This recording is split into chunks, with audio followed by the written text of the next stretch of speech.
Hello and welcome to How to Have Extraordinary Relationships. I'm absolutely thrilled to be here with Lindsay Nicholson, who is the author of the memoir Perfect Bound, where she talks about many things. She is a journalist, she was the editor of Good Housekeeping, and everybody loves Good Housekeeping, and she's had an amazing but also checkered life. All sorts of things have happened, which she writes about in the book, and she's going to talk to us today about the book and trauma and everything that's gone on in her life, and also how many of the tips in Good Housekeeping, more than tips, advice and help, actually ended up really being something that she used and needed in her life and got her through some very difficult times. So thank you, Lindsay, for being here. Good to be here. Thank you. Is there anything else you want to add to that description of you? No, that was pretty good, actually. Yeah. Thank you. So tell us about the book. I mean, the book, just to leap in, if that's okay, the book starts in a way that is, you know, it left me sort of rocking on my chair, because it opens with the thing that happens to you that in many ways changes your life, although lots of things had happened to you previously. I wonder if you could tell us a bit about that beginning and what happened to you. Yeah. So the book starts, I am very happy in my life after some very difficult times as a young woman. My husband and then my eldest daughter died of a very rare form of blood cancer, and that was it over a 6-year period. And so that was, well, you know, the word terrible doesn't really describe it, but I had rebuilt my life, and I thought I was doing really, really well.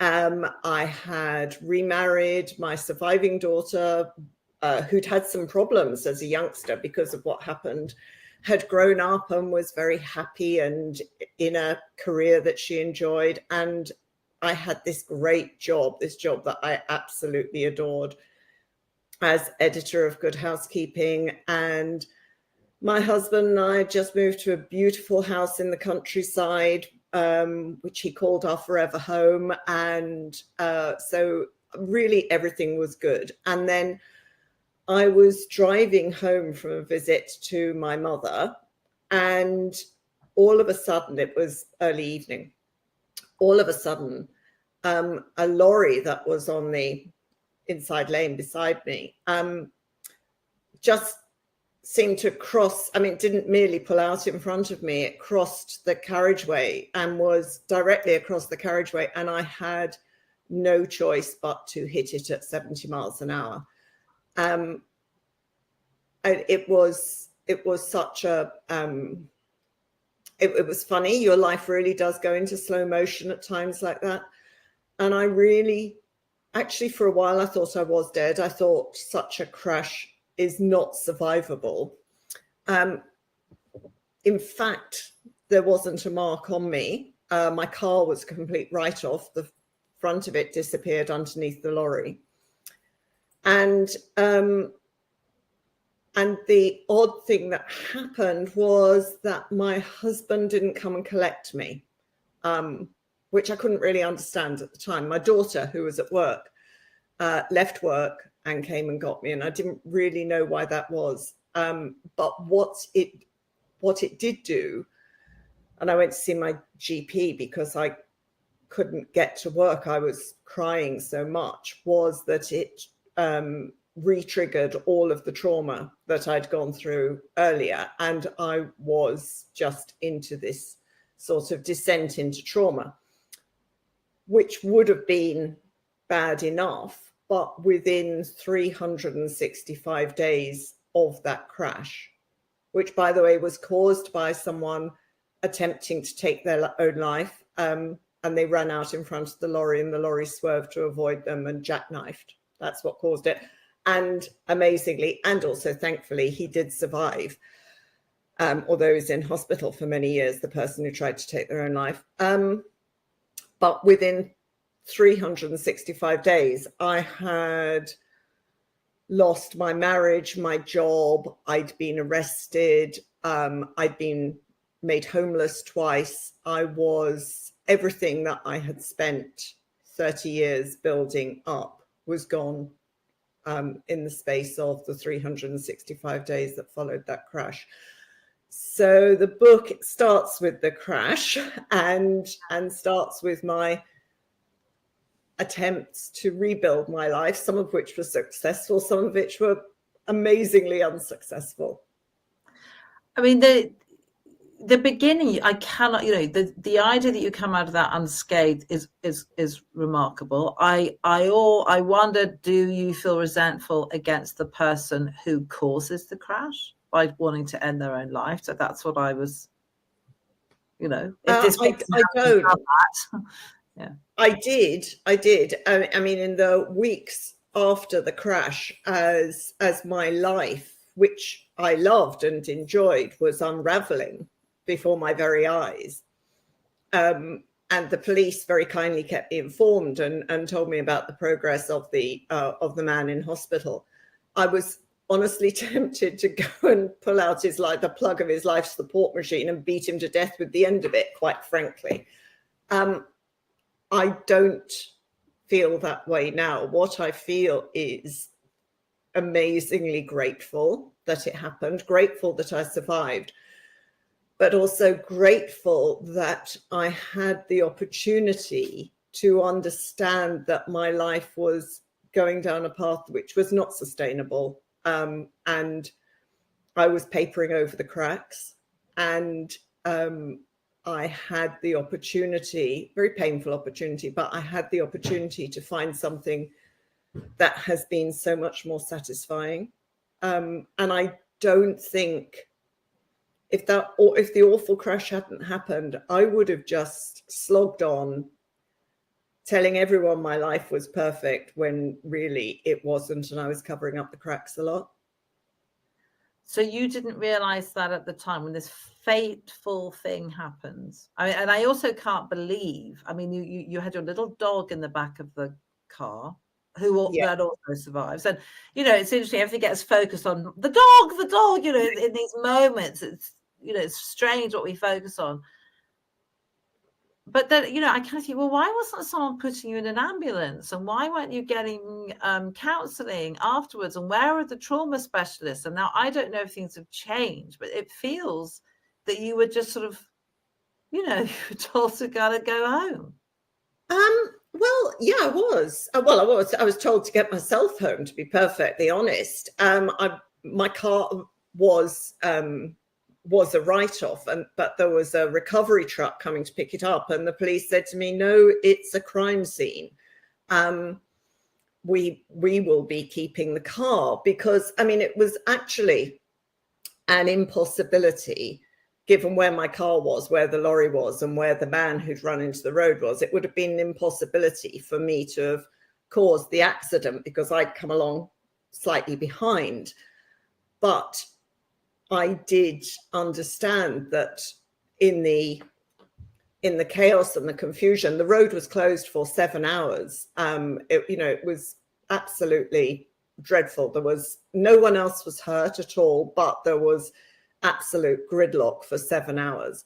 But in that chaos and confusion, I completely understand that the police had to say, we're impounding your car.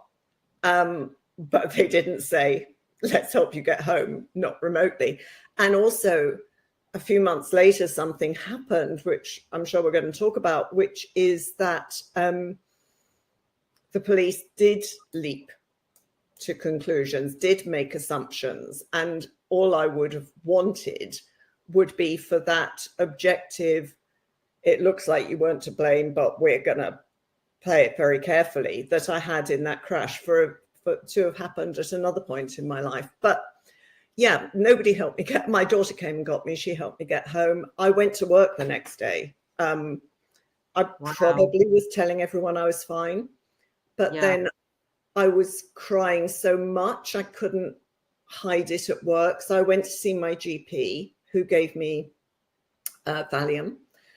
But but you know what? There's no, and my GP was fantastic throughout this whole thing, but there's no joined up thinking as regards mental health. The fact that I'd gone through these things, I mean, a long time before, 30 years earlier, nobody went, this may, you know, dreadful word that's overused all the time, triggering, but this may have been quite triggering for her. No one said that. They just thought 30 years ago, I had these tragedies, and then now, you know, it's a car crash, and guess what? No one was hurt. So there was no real attention paid to it. No, I mean, I think that's quite shocking, actually, that no, you know, because it's deeply traumatic. So tell us, how was your life then? So 30 years before then, and you talk about it, write about it a bit in the book, you know, you lost your husband and your child, which must have been terrible. Yeah. Yeah. I was a single parent. I was 30, just turned 36 when I was widowed, and I was pregnant with my second child. And my elder daughter was 3 years old at the time. I didn't feel I had a choice but to go back to work. I worked on Woman magazine, the weekly women's magazine, Woman. At the time, not as an editor, I was an assistant editor, not very well paid. I needed to support my family. Two, I was damned if I was going to give up on my dreams and ambition because my husband had tragically died. I wasn't going to let fate take that from me. And then about 5 years after that, Ellie, my elder daughter, was diagnosed with the same blood cancer, which is terribly rare. Very poorly understood then, not much better understood now, to be perfectly honest. The thing about rare cancers is that they're not researched very much because they're so rare. And by that time, I was a magazine editor. I could afford to give Hope, my surviving daughter, the life that she wanted. And I was double damned if I was going to give up on my dreams because fate kept doing this to me. So I plugged on. I loved work. I loved going to work. Work was 10 hours a day when I didn't have to think about the people I'd lost. And also it was 10 hours a day when Hope was at school or looked after by a nanny. And so if I'd stayed at home, I would have just been a weeping mess, I think. I don't think I would have been very good for her. So it was the right thing to do, to carry on working. I mean, this all happened in the 90s. There wasn't much in the work. I mean, I didn't even get, can you imagine this? I was widowed while pregnant. I didn't even get any sort of counselling or therapy for that. Yeah. Which I would say that, yeah, anyone who is widowed while pregnant really needs a lot of support to get through it. My friends were marvelous. My family were marvelous. But of course, no one had ever experienced anything like that before. So I just sort of plugged on. Yes, I once met the editor. I can't remember her name. She's called Fiona of Harper's, who had breast cancer and didn't tell anyone, and then died, and no one knew. And I always found that very tragic, actually. She was a very private woman. I was working on Good Housekeeping at the time. She was a very private woman, and she was. There was an awards ceremony, and she wasn't there because she was unwell. So we were all, oh, poor Fiona, that's a shame. We had a nice evening out.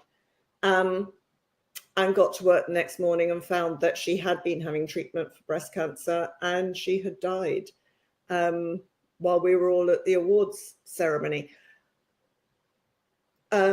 Later, I was able to speak to her widower and her daughter. You know, we all felt absolutely terrible, but, you know, not everyone wants to talk about what they're going through. And she didn't, but it was a terrible shock. It for me, the sadness wasn't really about the fact she didn't talk. It was about the fact that she kept on working. That for me, it was like, It wasn't really, I don't think you need to tell everyone, but the idea that you work, I was like, wow, that feels sad. Well, I kind of disagree. Yeah, we could Kind of disagree. We could disagree. Because I guess what I'm interested in is there's part of it in the book where you do talk about how significant work is. And I think, yeah, work is significant, but also there are bits that you thought that you overworked, that you were very committed, maybe overly so. Maybe that's not what you were. I did. I mean, I was a workaholic, without a doubt. I was a workaholic, and that's not healthy.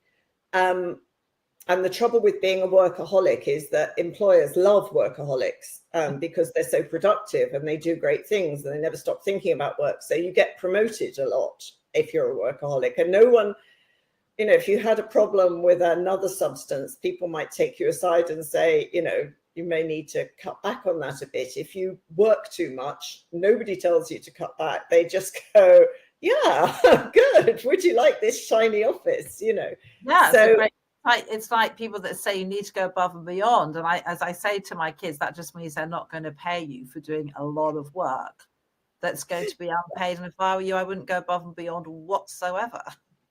Well, the thing is that I have to say, I don't think it's the case now, but being a magazine editor in the noughties was heaven. I mean, it was extremely hard work. It was very demanding, but the rewards were very great. I was very well paid. I basically, my dinner every night was champagne and canapes. I went to London Fashion Week and sat in the front row, and my fashion editor said to me, if you're not in the front row, we're not staying. It was really grand. I went everywhere by chauffeur-driven Mercedes.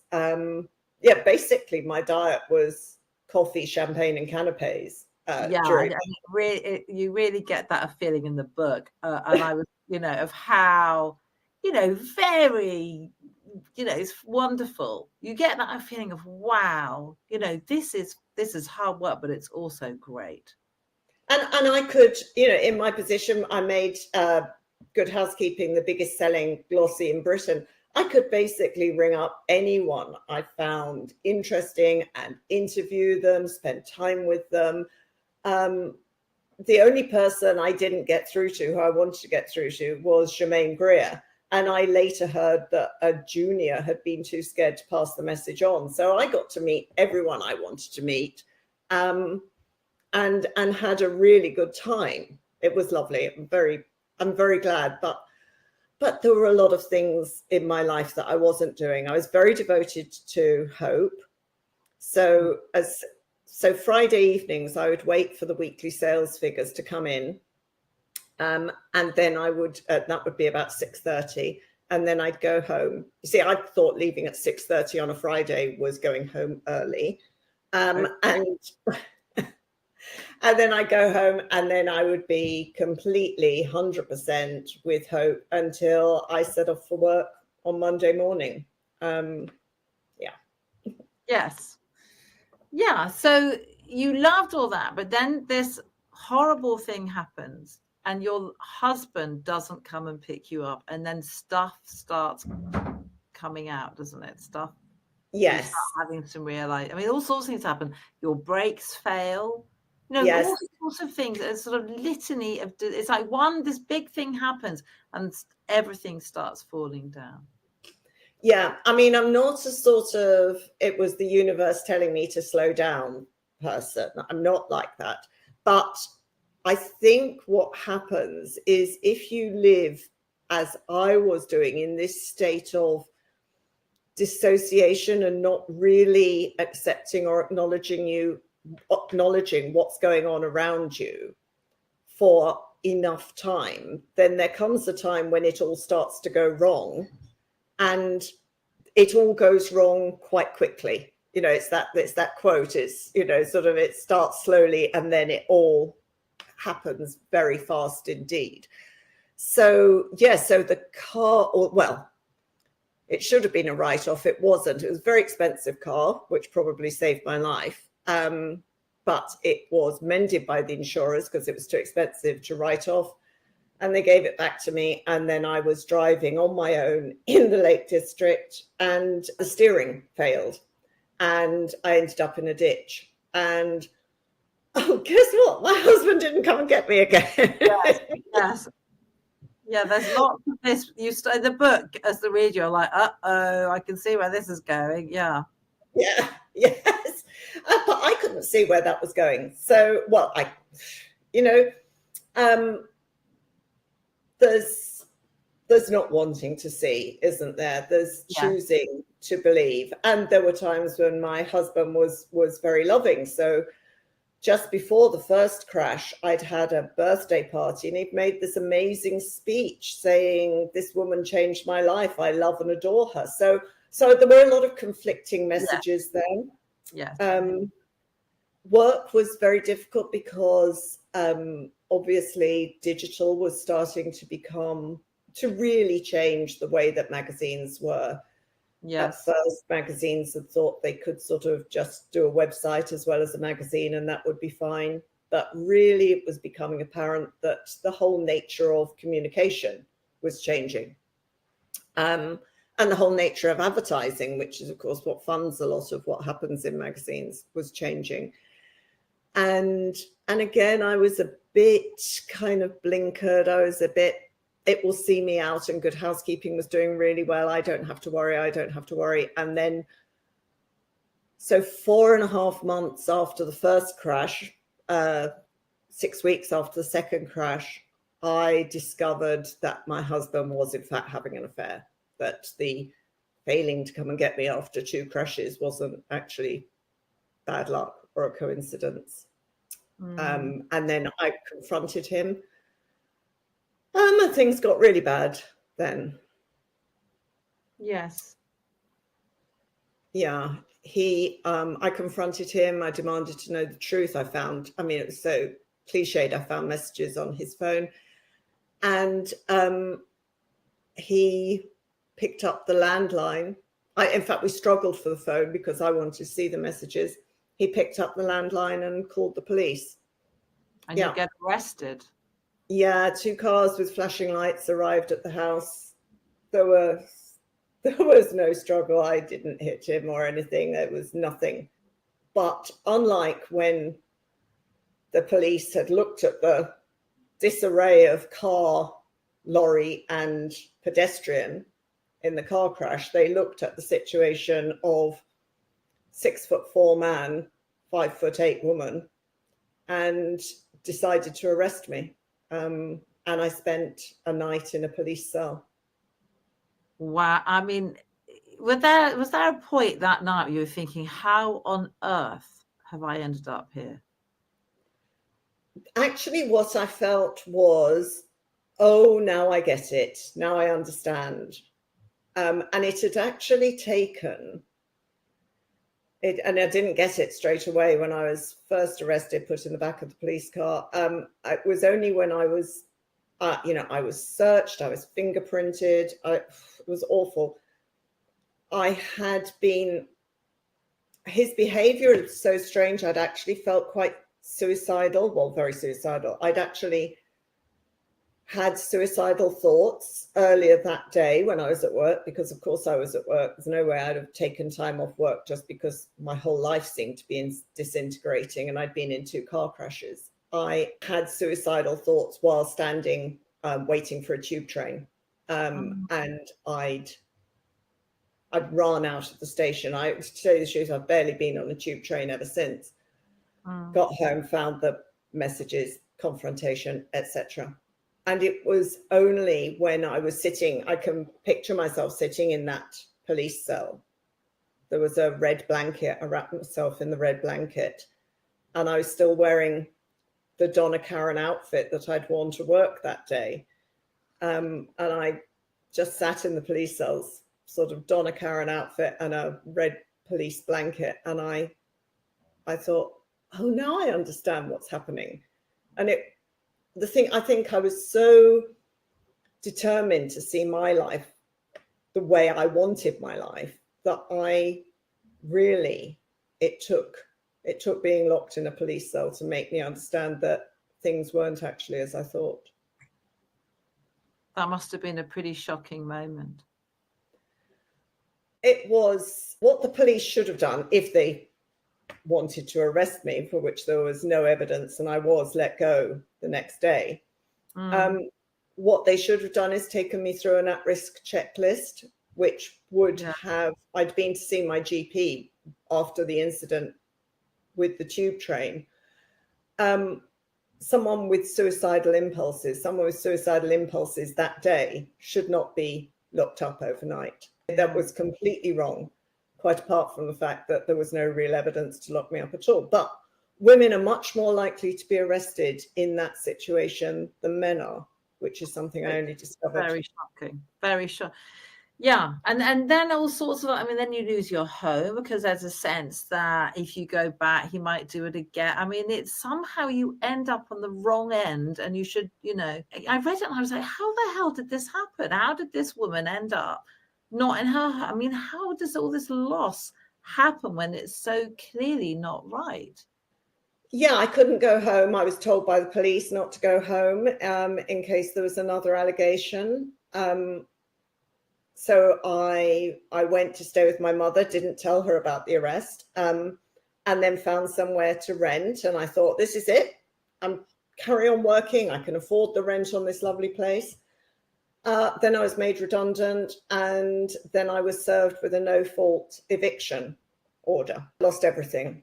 I mean, that all happened in July, August. The crash had been in October. In sort of 10 months, I'd lost everything. Wow.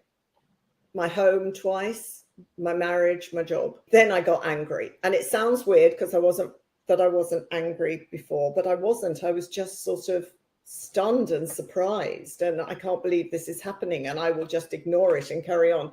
But finally I got angry, went to court, got my own home back.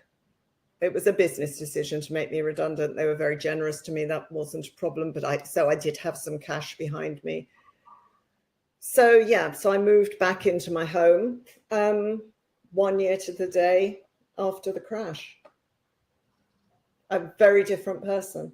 A very different person. So what got you through? That's one thing, is it, which you go into in the book. And also, what is the difference? What have you learned? You said, well, in a way, I wouldn't be here if this hadn't have happened. I mean, as in where you are now. So what's the difference between? So, well, the first thing I thought,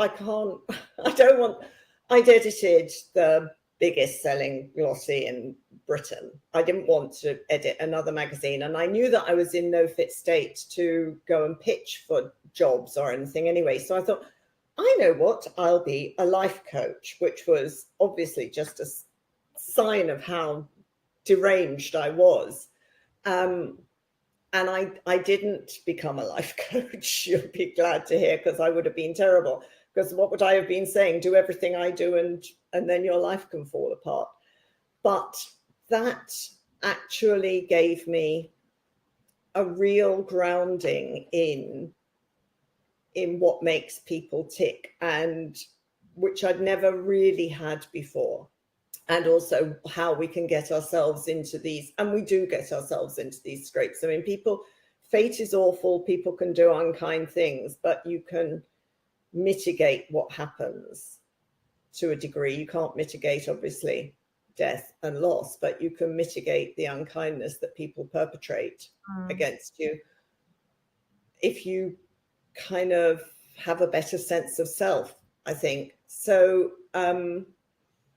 I was doing this training as a life coach, and I was in California because, I'd gone for the best, as it were. And I was working with horses, which I'd always loved, and I'd loved horses when I was growing up.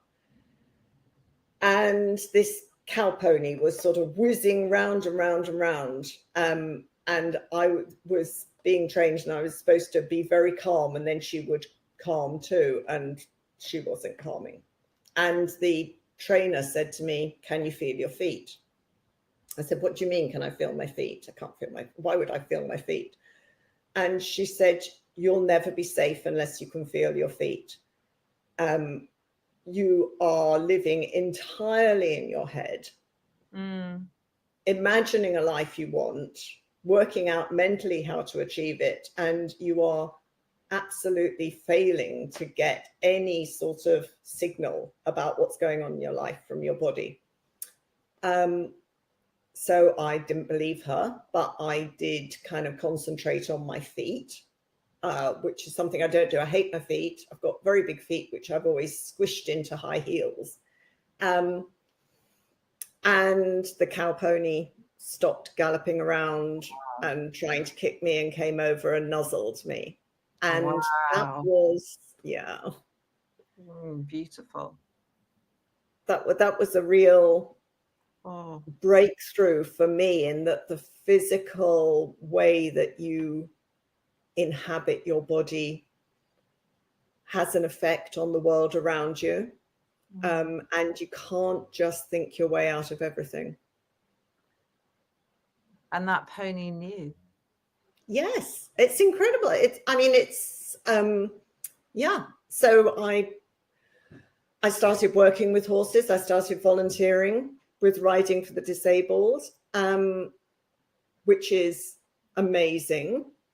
Feel so privileged to do that. And I see, because the horses don't really care if someone's disabled or not. They don't care.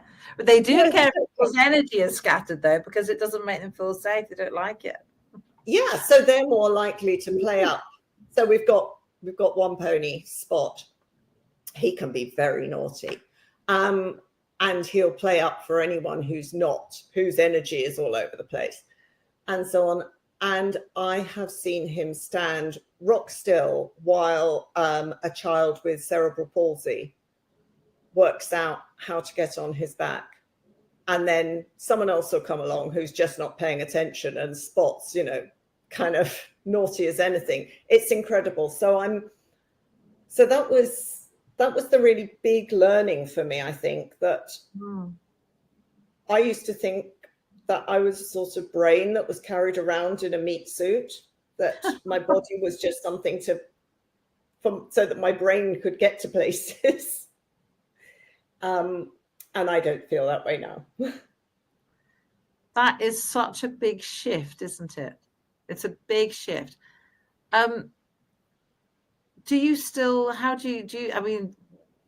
talk to your ex-husband, or were you actually done?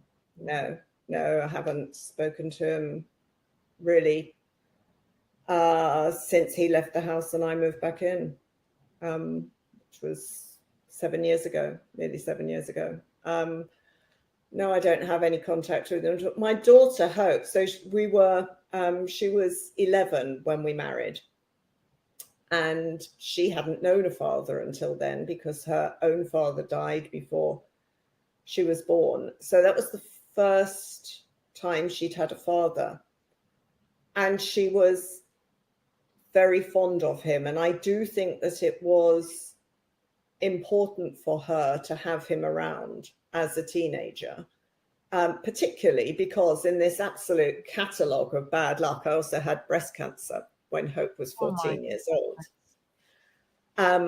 And he was great with her, particularly when I had breast cancer. And after a period of sort of shock and utter dismay at what had happened, she did talk about getting back in touch with him, and they do now.